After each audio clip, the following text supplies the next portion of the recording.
My friends, I'm Pastor Ben Hayes from First Baptist Church, Dadeville, Alabama, bringing you our thought for the day on what should be a very thankful Thursday. I mean, think about it. What has God given you? Well, we're talking about it in our study of the book of Romans here. God has given you an opportunity to trust Him as the Father of the universe, His Son as Savior and Lord of your life, and all you got to do is turn your life over to Him. That is a blessing. That is a reason to be thankful. And as we've looked at this, remember what Paul is saying. As we're in Romans chapter 11, we're going to pick up in verse 11. Paul has said, listen, nation of Israel, love you, want you to be in heaven with me, but there's only going to be a remnant because you've rebelled against God, you have not trusted in Jesus as Messiah, and because of that you cannot be saved. The only way to be saved is by grace through faith in Jesus. But it has been done, God has allowed this to happen so that the Gentiles would be brought into the family, that we would be made part of that one man.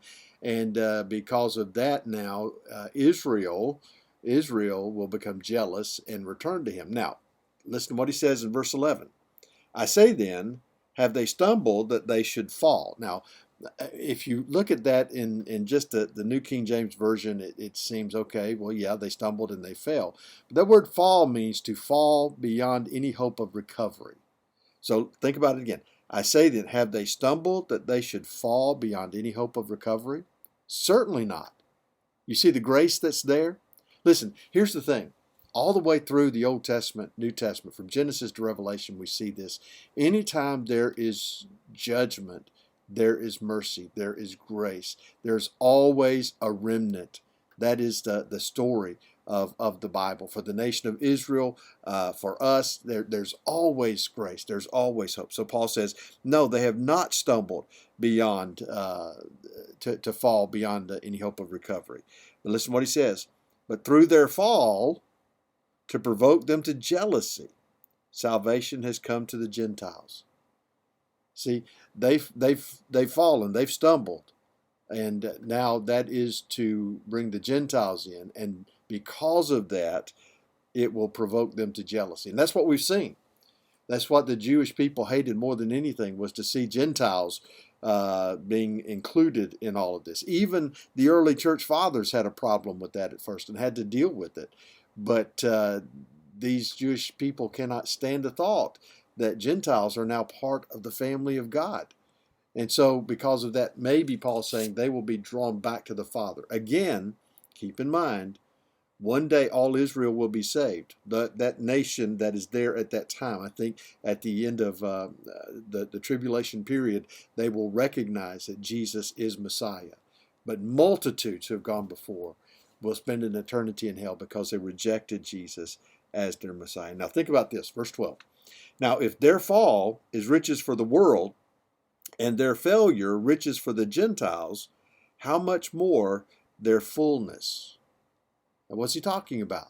Their fullness of coming into the faith, their fullness of trusting in Jesus, the grace that is going to be poured out on them as God draws them to himself. Now, look at verse 13.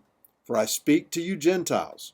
Inasmuch as I am an apostle to the Gentiles, I magnify my ministry, if by any means I may provoke to jealousy those who are my flesh and save some of them. Paul is saying, look, those of you who are Gentiles, don't get the big head here. Understand. He said, I love you and I'm reaching you for the kingdom and you're going to spend eternity in heaven with me. But my goal is to provoke my people to jealousy, that they will come into the kingdom as well. But look what he says. He says, and save some of them. See, Paul knows that not all of them will believe. You know, the sad thing is, Jesus told us that the way that we follow is the narrow way. The gate is small, and those who follow that narrow way are few.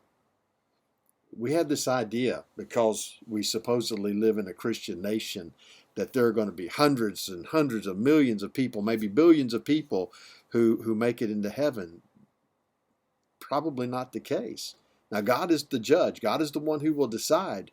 But he says, few there be that find the way. Think about that. If you're a believer, if you've trusted in Jesus, if you've been drawn to him and surrendered to him, you're part of the few. What does that mean? That means there are multitudes around us who are not.